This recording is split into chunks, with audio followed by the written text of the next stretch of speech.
Assalamualaikum dan salam sejahtera. Hi guys, we're still in chapter 1, reaction kinetics, but now we look at subtopic 1.2, collision theory and transition state theory. So guys, let's start. So guys, what is collision theory?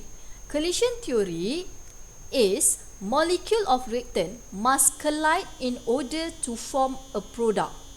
Kalau benda ni tak berlaku, tak jadilah collision theory.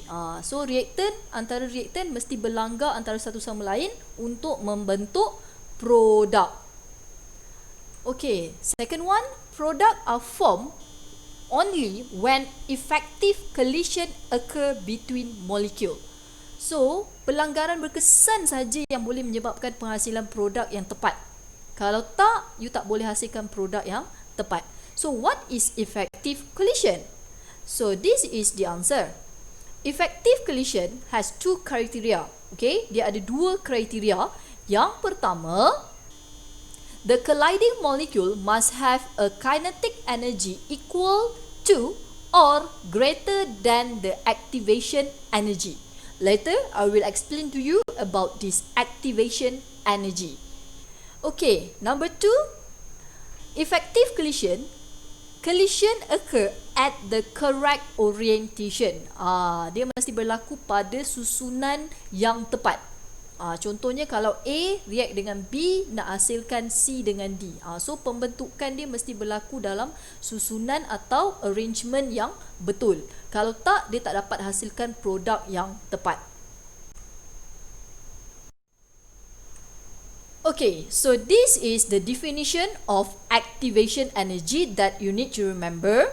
So what is activation energy? Activation energy is the minimum amount of energy required to initiate a chemical reaction. So activation energy ni sebenarnya tenaga yang kita perlukan untuk memulakan tindak balas. So kalau you all tak ada tenaga, macam you all lah kan, kalau you all tak ada tenaga, even nak berjalan pun tak larat. Betul tak? Okay, so sama juga macam chemical reaction. So dia kena ada satu tenaga yang cukup untuk dia mulakan tindak balas, berubah daripada reaktan nak jadi produk. Itu maksud activation energy. So this is equation that relate to activation energy, which is Arrhenius equation. So this equation I will discuss more later. And now I will show you where the activation energy actually. Okay, for example, we have this energy profile diagram. Okay, so you akan start daripada reaktan. Kat sini kita punya reaktan kelas. So you akan bermula dengan reaktan. Contohlah macam ni, saya bagi awak punya reaktan. Kita ada A react dengan B, nak hasilkan produk C plus D. So daripada A react dengan B, nak hasil C dengan D, so dia perlukan activation energy class. So dekat sini kita punya activation energy. So bila A dengan B ni mencapai tenaga yang cukup, okay, baru dia boleh hasilkan C plus D. Dan kelas pada masa yang sama, dia akan ada transition state, intermission, orang katakan intermediate. So nak berubah A react dengan B, nak berubah kepada C kepada D, dia akan berada pada transition state. So dekat situlah tenaga yang telah tercapai yang cukup lah, activation energy dia. So bila dia berada pada transition state ni, baru dia akan berubah kepada produk yang kita nak. So apa itu transition state? So kejap lagi saya explain pada you all. So ini adalah activation energy. So kalau A dengan B react tak mencapai tenaga yang cukup, so C dengan D tu tak boleh terhasil kelas. Okay? Boleh? Okay guys, ni saya nak explain pada you all what is transition state. Apa itu transition state yang saya tunjuk tadi kan, yang madam kata dia adalah intermediate between reactant and product. Dia pertengahan, nak jadi reaktan kepada produk. So this is the definition. A model that explain how the energy of reactant collision is used to form a high energy transition species. Nampak high energy transitional species that can change to reactant or product. Okay. So, itu yang tadi kita dah tengok dalam energy profile diagram yang paling tinggi tu kan. Itu adalah transition state. So, macam mana berlakunya transition state ni? Okay, so this I explain to you. For example, kita ada reaktan kat sini. Kita ada A dengan B dan C dengan D. Contohlah kita ada dua reaktan AB dengan CD. Okay, so bila AB react dengan CD, what happen? Dia akan bentuk macam ni. Okay, so ini adalah kita punya transition state. So this is our transition state. Di mana kelas? Apa yang berlaku dekat sini? AB, okay, between AB the bond will break, while between CD also the bond will break. Akan berlaku breaking bond between A and B and C and D. And ada satu lagi formation kat sini kan? Ini menunjukkan berlakunya forming bond, making bond between A and C, B and D. So between AB, CD, breaking bond. So at transition state here, bond making and bond breaking occur at the same time. So this is transition state. Berlakunya pembentukan ikatan dan pemutusan ikatan dalam masa yang sama. So barulah kita dapat this product. So we got AC plus BD product. Boleh faham? Okay, so ingat, so AB, CD tadi adalah reaktan kita. AB react with CD. So activated complex itu adalah new name atau nama glamour bagi transition state. Kita panggil dia sebagai activated complex. So ingat, pada activated complex apa yang berlaku tadi? Dia akan berlaku bond breaking and bond making at the same time. So that what we call as activated complex. And then you akan dapat produk yang kita nak. So kita dapatlah produk AC plus BD. So class, so sebenarnya transition state ni neither reactant or product but a transitional species with partial bond. Okay, nampak kita buat dot ni. So dot ni menunjukkan bond breaking dengan bond making. Okay, next we look at two type of energy profile diagram here. Okay, for example, we have this reaction. Saya ambil general je. Ini bukan AB react dengan CD ya. Ini adalah A react with B, produce C plus D. Okay, so we have two type of energy profile diagram. So the first one is exothermic reaction and the second one is endothermic reaction. Saya rasa you all dah pernah belajar benda ni, kan? Okay, so kalau you nak lukis energy profile diagram, dia mesti ada y-axis potential energy, x-axis is reaction progress. Okay, so we start with reactant. Alright, so if exothermic reaction, reactant kita berada di sebelah atas, energy dia tinggi, okay, compared to product. So dia punya curve dia akan menurun, macam tu.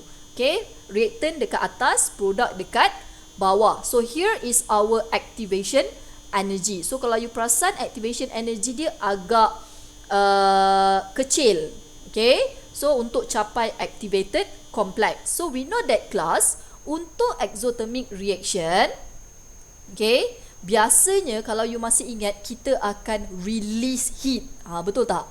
Okay, so later saya akan explain kat awak. Okay, kita akan release heat. Ni saya terus bagi tahu je lah. Macam ni. So ini adalah kita punya heat release. Okay, so biasanya heat release kita adalah negatif. So ini benda penting yang awak kena faham. So delta H yang awak akan dapat adalah in negative value. Okay, so when A react with B, dia akan hasilkan C plus D. Dalam masa yang sama, dia akan release heat. Okay, while endothermic reaction, tengok endothermic reaction, dia punya activation energy sangat besar, sangat tinggi activation energy yang diperlukan untuk hasilkan produk. Daripada A ke A react dengan B, produce C dengan D. So look, nak pergi kepada activated complex ni, we need higher activation energy. Okay, so we know that endothermic, we need to absorb heat. So absorb heat, kita punya delta H kita akan dapat yes. So delta H awak untuk endothermic, not exo. Endothermic adalah positif. Okay, so boleh faham ni Okay, so sebenarnya ada satu benda lagi yang saya nak bagi tahu. Okay, so sebenarnya activation energy ni kelas ada dua jenis. Satu forward activation energy, satu lagi reverse activation energy. Okay, saya explain macam ni. Untuk forward activation energy, yang ni, yang saya bulatkan ni, ini adalah forward activation energy. Kenapa? Sebab daripada A react with B, produce C plus D. Okay, katakanlah kalau kita jadikan dia reverse reaction.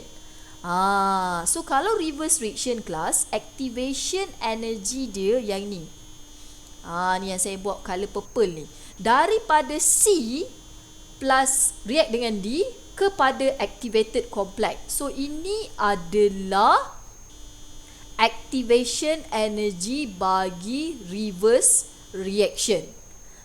So nak dapatkan activation energy bagi reverse reaction ni adalah hasil tambah delta H dengan forward reaction punya activation energy.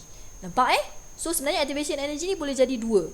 Tapi biasa yang ditunjukkan dalam energy profile diagram adalah activation energy for forward reaction. Itu yang selalu berlaku lah.